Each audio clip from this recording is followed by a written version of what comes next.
the last 2 days with the team that I'm still in an observation period to see, okay, I know their football qualities, but how they are as individuals and as a group. That I'm curious if there comes a moment, and it always comes, that the scenario is not going our way, how they would react. So maybe I should have talked not about that before the game, because it happened. No, I'm not believing in those things. So no, clearly they had the reaction that I wanted. I spoke about that with them, that our strength needs to be that whatever happens in football, we never give up, and we keep on repeating what we are doing, because they are doing already good things together. Of course, we need to still make better a lot of details, but if we show the right mentality over and over again in every action and in the reaction afterwards, then we are a really good team. And that's what they showed today, not with 11, but with everybody, with all squad, also the players who came in to give this energy. Was it perfect? No, but it's for me a reference game in the way that they've seen now, if they never give up, a lot of good things can happen. And it's not a guarantee that you win every game, because not even the best teams in the world manage to do that. But we're gonna win much more games than they did until now. So it's a big step forward for me. And in that way, TAF was an example today. Because missing the penalty, getting the stick, because of that,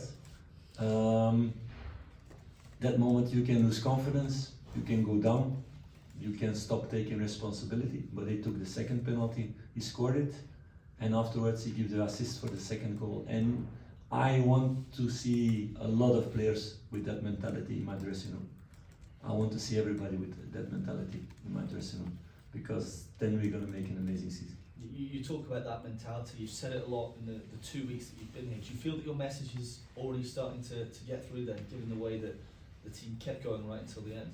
That we need to ask them, but I've seen what I wanted to see today.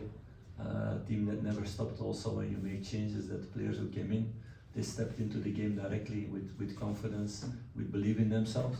And it's a shit scenario today. First attack that you get against, you get the goal. Afterwards, you're dominating. You get balls on the touchline, just not in. You miss a penalty. You have a lot of shots. I think 28 today. We're really dominant. 70% ball possession. Everything is there to win the game. But it's still not there. But I told them in halftime also, we keep on going because we are a team who can score 2 goals in 5 minutes.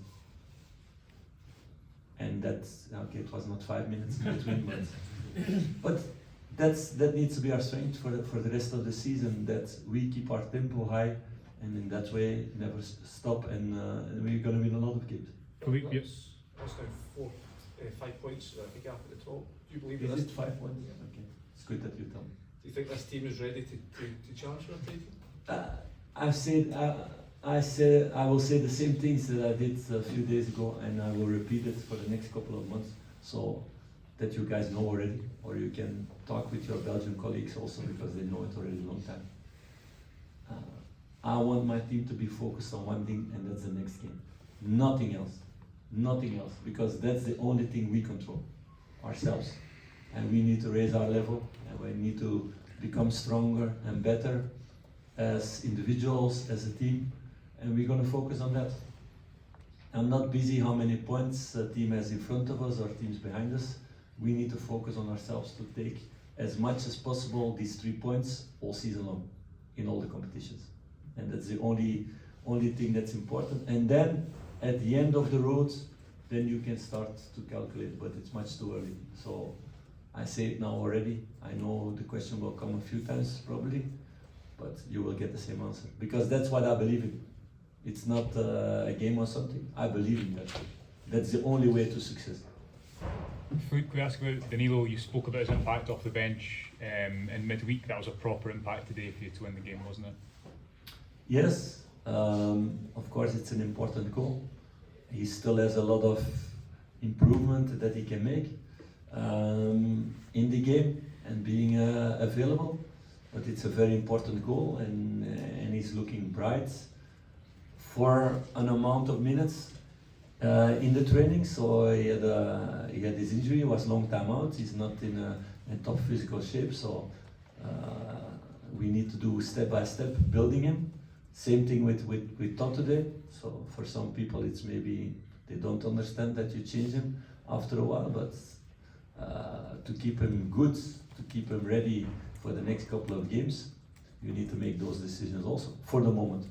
I would prefer that I have a squad now that I worked with in preparation and they're all top fit. It's not the case. They come out of injury or some lack some physical fitness. So we need every game to puzzle what is the best squad to start with and who are the ones to replace how many minutes. So that's a good challenge. You mentioned Danilo coming off the bench. Ross McCausland is another player who you brought on and made a good impact from the bench. How pleased have you been with someone so young to make that step up so quickly? And is he close to maybe getting a start for Rangers soon? That depends on his trainings and his games, a couple of weeks. So I'm not a coach who cares about age. So look at my track record. In Monaco I had 70 years old starting, in Bruges the same, in Genk also young players.